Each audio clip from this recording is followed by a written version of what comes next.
In this video, I want to talk to you guys about why you probably want to stop using the 9mm. And this is really catered towards people that are more dedicated to actually practicing and learning and getting better as shooters, and are serious about their own protection, in the sense that they are going to actually spend time on the gun and make it part of their lifestyle. So there are limitations to this based on certain things like the size of the gun and stuff like that.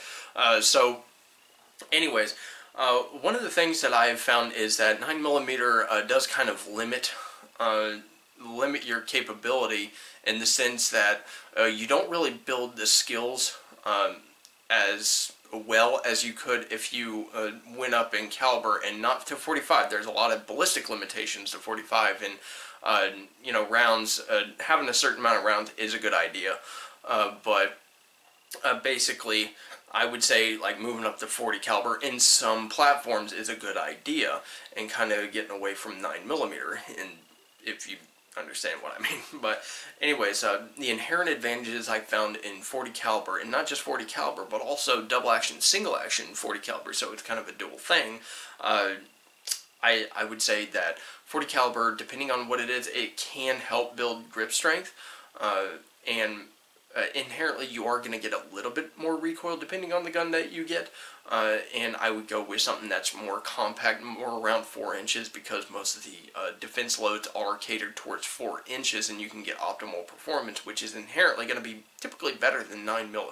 I know that gel tests say that a 9mm is going to do just as good, but that's not what we're really seeing in the real world, and especially when it comes to barrier penetration, it still cannot physically do the same or better than 40 caliber realistically. That's just been my own experience, and even certain units in the military are even realizing this, and they've adopted the 40 caliber because 9mm just isn't working, and even the 45 isn't working because it does have its own limitations. It is going a little too slow to actually be optimal for, you know, its size and stuff like that, and limited round count. Now, the one way some people are getting around this is like conversions to 45 super, but that's so few and far in between and expensive, so that's really kind of a niche thing, but it is a good idea for, you know, something like hunting protection. But anyways, that's getting off subject. So the next thing is, you typically do build a better proficiency, and I am referencing double action, single action some here, but when you enhance the grip strength and stuff like that, you also learn control and stuff like that. I think some people get a little too overblown as far as 9mm, as far as like how fast they can shoot or whatever, because it's really not much different when you actually have the grip strength, and especially people that are actually proficient practitioners. I would expect them to understand that you know, when you're shooting too fast to a certain point, your body can easily outrun the brain. You're not able to constantly verify that the target is actually down. That leads to wasting a certain amount of rounds, so wasting rounds, and basically as a civilian, you're putting yourself in legal jeopardy. And even in the military or law enforcement, you can still be considered being in legal jeopardy.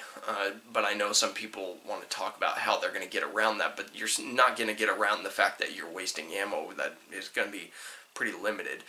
So most of you guys out there that are doing this are wanting the whole, you know, being able to shoot faster, and really there isn't much of a difference.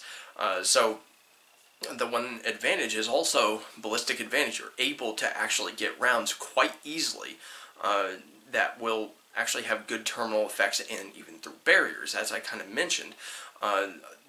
Here's where the problem is. A lot of people are, well, you can get a pretty good round today. Number one, the way to break down that sentence to basically as a red flag is the words can and some, or just as good. I don't want just as good. I want something that outperforms, and it's very easy to find something that is a good outperforming round. Now, people that are complaining about recoil, especially the people that are supposed to be very proficient at shooting, I see huge failure of logic there, and then they talk about price of practicing, and then they admit that they don't practice as often as they should. And if you're actually a practitioner and you're actually serious about it, why the hell don't you reload? I can reload for the same price as 9mm reloading. I can reload 40 at this pretty much the same price as 9mm. The only difference is it's like a couple hundred rounds, and that really isn't going to be much of a difference to make a difference in the long run. I've seen that personally. So anyways, as with shooting fast, typically you're not getting as good a practice with 9mm. Anyone who's serious and actually understands this, they'll tell you it's not the amount of rounds that you practice with, it's the quality of the practice that's going to make the difference. So also one of the older things was, one of the sayings was when they crossed over and realized in terminal ballistics that about stopping the threat, they talked about shooting the biggest caliber that you can shoot proficiently. And some people that is going to be 9mm, people who aren't serious about practice, and it's whatever. But you are going to be limited on your capability to defend yourself properly, and that's a risk you're going to have to take. I don't have to care at that point. I can just give you guys my own advice from my experiences and stuff like that and what I understand. But I can just share my experiences, but everybody has to make their own decisions. Some people are going to be a smartass and say, like, well, I'm just going to use 10mm. I very much question your ability to actually be proficient with that, because most people are going off of the same thing that the old 45 yoo-hoos used to say. Oh, I get 45 because shooting twice is ridiculous or something like that. I find most of those people are in the same crowd, because it's like $35 for a box of 10mm practice ammo for 50 rounds, or it can be lower than that, especially around this time. That's basically the price you're looking at. And also 9mm, not very easy to find in times like these when people are actually panicking, so just being popular is not always a good thing. Now, I do understand that some people that are practitioners and they do shoot a lot, they also talk about the 40 caliber and it beats the crap out of the guns. That's not actually really the case. If you're actually on top of recoil springs alone, if you're on top of changing your recoil springs, you're seeing the same lifespan, especially in guns that are designed for it. And realistically, these guns are basically on par with the 9mm as far as being easy to shoot. I've done plenty of reviews on these certain guns, like the PX4. SIG P229 is not that bad. It is made for the 40 caliber, but HKs like P2000, P30, USPs and stuff like that, they are pretty easy to shoot, and it's very easy to shoot well in M&Ps and stuff like that. Glocks aren't even that bad. So complaining about recoil and it beating the crap out of guns, if you actually get like a Glock Gen 4, you don't really necessarily have to worry about that as much, because it does have a new spring system that doesn't beat the crap out of guns as much. It's not necessarily made for it, so you're going to have inherent problems with other things like the slide, and that's the case for a 10mm. The 45 works pretty well, but when they upgraded to the 10mm, they enhanced the pressures, and I've seen plenty of them break. But with all that said, it does matter, that you're actually increasing your capability, and one of the ways is increasing your capabilities in ballistics. Having something that's just good enough, I think that is incredibly ignorant, and I think it's also dangerous that these people that are trying to sell these sell other people on being serious about self-defense should encourage, and they claim that they're encouraging further proficiency. I think they're really being hypocrites in this, that they're saying go to 9mm because it's cheap and you can practice more.